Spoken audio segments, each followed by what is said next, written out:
नमस्कार दोस्तों, आज आपके सामने मैं लेके आया हूँ अमरवेल के बारे में आपको बताऊंगा। इसका यूजेस तो बहुत है, बट मैं यहाँ पे सिर्फ आपको एक यूज के बारे में बताऊंगा कि जैसे सिर के बाल झड़ रहे हैं या ख़त्म हो रहे हैं, उनको रोकने के लिए और गंजापन ख़त्म करने के लिए, और इससे पुनः बाल भी उग जाते हैं। तो उससे पहले मैं आपको बताऊँ कैसे यूज़ करना है। इस अमरवेल के बारे में बता देता हूँ।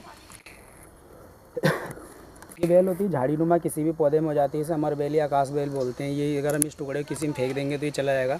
इसका हम अभी जो मैंने यूज करा था इसको, कि इसके पाउडर का यूज करा था, इसको हम तोड़ के ले गए थे। और उससे पहले आपको बता दूँ कि बेरी के पेड़ का हो, बेरी मतलब बेर, जो खाने वाला बेर होता है, तो उसके पेड़ पे होगा तो ये बहुत ही फ़ायदेमंद होता है और उसी का बालों के लिए बहुत ही मतलब अच्छा रिजल्ट आता है। और पेड़ों का नाले अगर बेर के पेड़ पे, ये तो जंगली पेड़ है उसके पेड़ पे, तो मैं सिर्फ आपको दिखाने के लिए अमरवेल का क्या यूजेज है उसके बारे में बता रहा हूँ। तो इसको करना है कि हम इसको सुखा लेते हैं, और ये सूखेगा इतनी आसानी से नहीं, 3-4 महीने बाद ही सूखता है। अगर आज आप तोड़ के इसे रख देते हैं तो 3-4 महीने बाद ही सूखेगा, क्योंकि इसका नाम ही अमरवेल है, तो ये धूप में भी नहीं सूखता है। तो इसका यूज करना है हमें, जैसे हमने तिल का तेल लेते हैं हम, जैस्मिन तिल का तेल लेते हैं, सीसम ऑयल। तो जो सीसम ऑयल है, सीसम ऑयल के अंदर क्या होता है कि क्वालिटी होती है वो बालों के लिए बहुत फ़ायदेमंद होता है। 200 ml अगर हम सीसम ऑयल लेते हैं तो इसमें इसका 10 ग्राम सूखा पाउडर मिलाते हैं, और उसी में 2 चम्मच गाय का घी, और इन तीनों को मिला के 1-2 दिन हम धूप में रख देते हैं और उसे हिला देते हैं। और उस तेल को हम यूज़ करते हैं तो हमारे निश्चित ही सिर के जो बाल हैं वो नहीं झड़ेंगे, और जो अगर झड़ भी गए हैं तो बाल उग जाते हैं। और ये प्रयोग निरापद है, और मैं इसे यूज़ कर चुका हूँ, और कम से कम इससे 25-30 लोगों को मैं यहाँ पे लाभ ले चुके हैं। और यहाँ से हमारे कोई रिलेटिव है दिल्ली के, वो भी आए थे, वो भी ले गए, उनका भी फ़ायदा हुआ है। तो इन लोगों ने इसका फ़ायदा उठाया है, और आप भी इसका आप बना सकते हैं, अपने घर पे ही बना सकते हैं और इसको यूज कर सकते हैं। दूसरा, अगर आपको तेल नहीं बना सकते हैं तो सप्ताह में 1-2 दिन अगर आप सिर धोते हैं तो इसको पीस के चटनी की तरह पीस लें। और जैसे हम मेहंदी लगाते हैं, तो मेहंदी जैसे लगाते हैं वैसे ही लगा के छोड़ दें 1-2 घंटे बाद, उसके बाद नहा लें तो भी अपना रिजल्ट दिखाएगा ही। तो ये तब भी अपना रिजल्ट दिखाएगा। आप मेहंदी की तरह यूज कर सकते हैं। दूसरा, इसको पानी में उबाल करके नहा भी सकते हैं।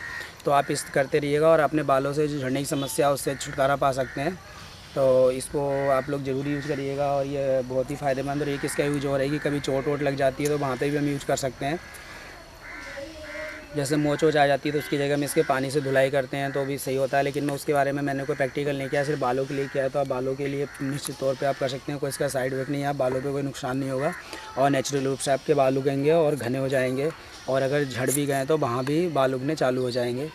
और किसी को एक आपने प्रॉब्लम देखी होगी कि सिर में बिल्कुल त्वचा से दिखाई देती है थोड़ी दूर में, जैसे गोल, तो उसको मुझे अभी याद नहीं आ रहा उसे क्या बीमारी बोलते हैं, उसमें भी ये कारगर है कि वहाँ पे इस तेल को लेके, इसका अगर पाउडर है उसको लेके मसाज करते हैं तो वहाँ पे फिर बाल उगने चालू हो जाते हैं और वो बीमारी ख़त्म हो जाती है। जिससे इंद्रलुप्त या ऐसे कुछ बोला जाता है कि जिसमें कि बाल वहाँ से कुछ दूरी में ही ख़त्म होते हैं, उसमें भी कारगर है। आप उसके लिए और बालों के झड़ने के लिए और बाल उगाने के लिए यूज़ कर सकते हैं। और इसका मैंने प्रैक्टिकल कर चुका हूँ, जैसा कि आपको बता चुका हूँ, तो आप भी यूज़ करिएगा। इसी के साथ ही आपने वीडियो देखा, इसके लिए धन्यवाद। और आगे आप सब्सक्राइब करिएगा, और जो भी मेरे दोस्त भाई बहन और जो मेरे पूजनीय आदरणीय लोग हैं उनको बताइएगा और इसका यूज करें, और बच्चों को ख़ास तौर से करिएगा, क्योंकि आजकल के बच्चों को ज़्यादा प्रॉब्लम हो रही है, कम उम्र में ही गंजापन और बाल झड़ने की समस्या उनको घेर ले रही, तो उससे वो छुटकारा पाएंगे। इसी के साथ ही आपका धन्यवाद।